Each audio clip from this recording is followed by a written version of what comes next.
So here we are again. The good news is that we've had very few cases of COVID and only a few potential exposure events that were quickly headed off because the alert went out and we collectively took heed. Pastor Janet and the session, thank you for that. And you should thank each other for being mindful of your own condition and for caring for others by not coming to worship when just maybe you shouldn't.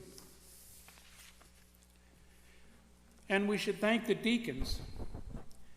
They stayed very active during the year in many ways, like prayer chain, greeting cards, church decoration, and more. But possibly the most important is acting as greeters, our front line of defense. You may not be aware, but as you walk into the narthex on Sunday, they check you out for a cough, sniffles, flushed face, and are you wearing a mask? And if you've got some of those or aren't wearing a mask, you will hear about it. So I'd like the deacons that are here today, if you would please, let's stand up and recognize you.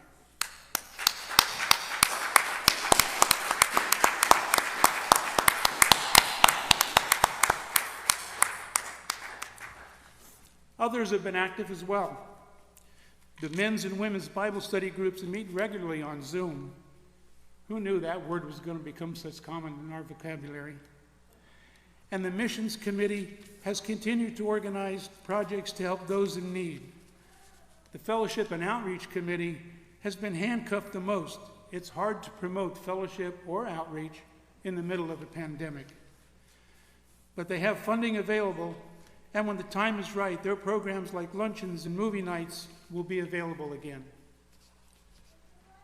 Someone you very seldom see or even hear is Diane Hermanson, our church secretary, but you do get an email from her every week containing important information, the Sunday worship schedule, things to keep us up to date.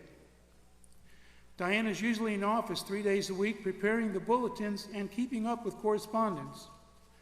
We're recognizing Diane's work and efforts again this year with a token of our appreciation, which Cindy will give to her during this coming week. We'd also like to recognize and thank our audio-visual crew who make our live streaming possible so that those at home can still share in our worship. In a good example of generational cooperation, Andrew has shown that a young person can teach and mentor those older, while Al and Ted have shown that old people, mature, don't mind learning from the younger ones and that they can learn new things.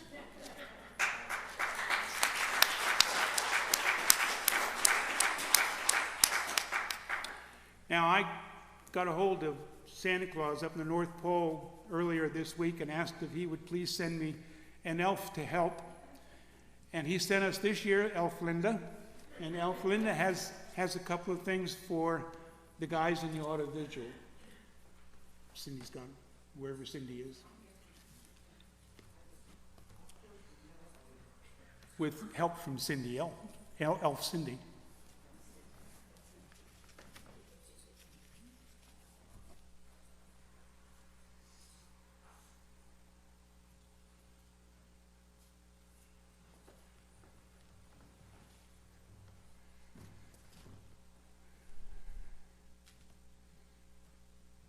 Slowly we walk.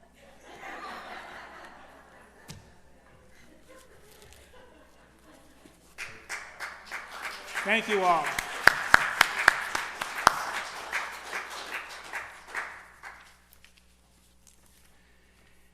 And we want to thank our organist, Betty Holliday. Not only does she play all the music during our worship, but for the past almost 2 years, she's been providing virtually all our special music, finding different and captivating versions of traditional songs. Each Sunday, we offer our applause as Presbyterians.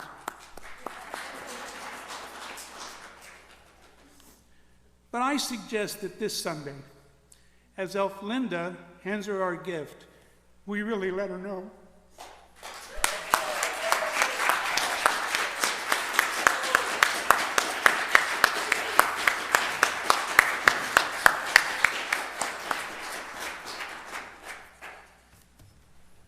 And you only have to go back to the finale of the cantata and her Christmas medley to understand.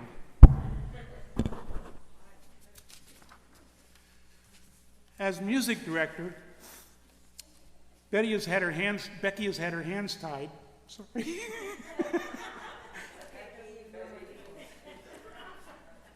Or has had her hands tied tight the last couple of years because her choir can't sing fully with masks on because they can't breathe. They can't sing without masks because of transmission risks. And they can't group sing, period. All while being told by the members that they had missed choir and what was the problem, even though we all know what it is. She's worked to keep the choir members engaged and hopeful with weekly smile texts and emails. She's put together duets with different members of the choir for Sunday special music. And this year, with the session's slightly relaxed guidelines, she had the idea of bringing back Jane's cantata, this time paring it down a little and putting together duets for the various songs. Yes, it's Jane's cantata, but this was Becky's rendition to fit the times we're in. Thank you, Becky.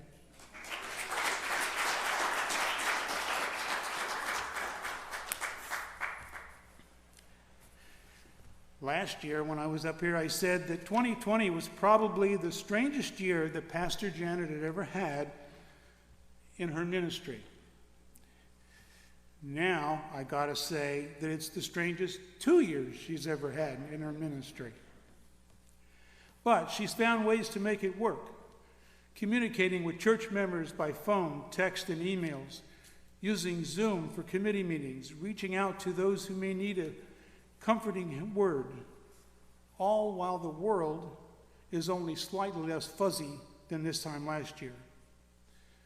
She is by nature a nurturer, and that's why she's been doing for her flock all year and the year before. Thank you, Janet.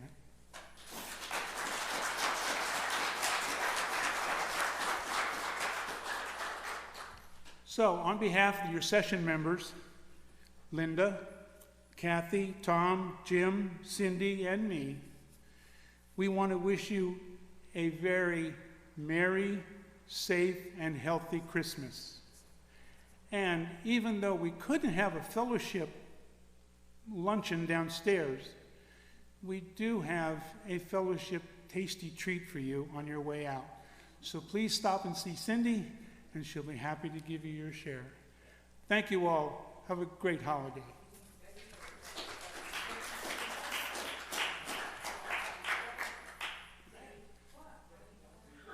Let's give Janet just a minute or two to get in position, and then you guys can gang up on her.